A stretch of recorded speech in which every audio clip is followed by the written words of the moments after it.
For 100 years, I hammered wood while neighbors laughed and misunderstood. No drop of rain had ever touched the ground, yet I prepared for a world to drown.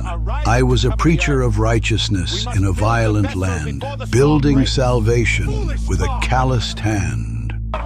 They mocked my warnings, they ignored the sign, until the fountains burst and the sun ceased to shine. I walked the decks of a floating zoo while every promise God had spoken proved true. Tell me, who am I? I am Noah. I did not close the door. The Lord did.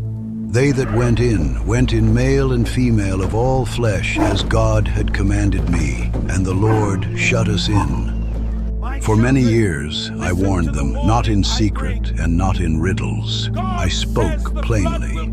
The Lord saith, the end of all flesh is come before me, for the earth is filled with violence.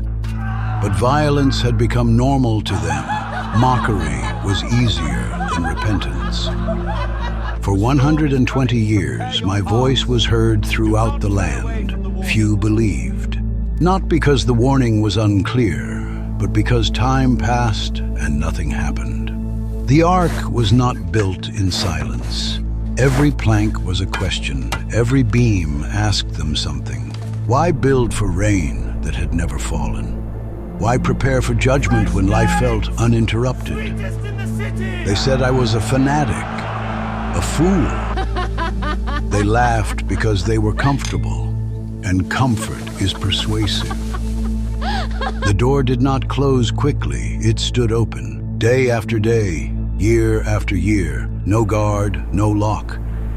The Lord is long-suffering, not willing that any should perish. That door was mercy in the shape of wood, and they walked past it. Then the sky changed, not all at once, but enough. The fountains of the deep broke open, the rain began to fall, and belief arrived. But belief without obedience is fear, not faith. When the rain began to fall, those who had slighted the warning were terrified. Terror is not repentance. It is regret meeting reality. Inside the ark, there was no celebration, only darkness, only the sound of water. I listened to the rain and to the silence after voices stopped. Obedience did not feel like victory. It felt like grief with nowhere to set it down. This story is not about animals. It is about timing. As it was in my days, so it will be again. Life will go on. Warnings will sound ordinary. Delay will feel safe until it isn't. You think this story is ancient, but the pattern is not. The Lord always warns long before he acts. Mercy comes first, judgment comes last. And between them there is a door open longer than people expect. For 120 years the door stood open. Not because God was uncertain, but because he was patient. This story does not ask whether you believe in a flood. It asks something quieter.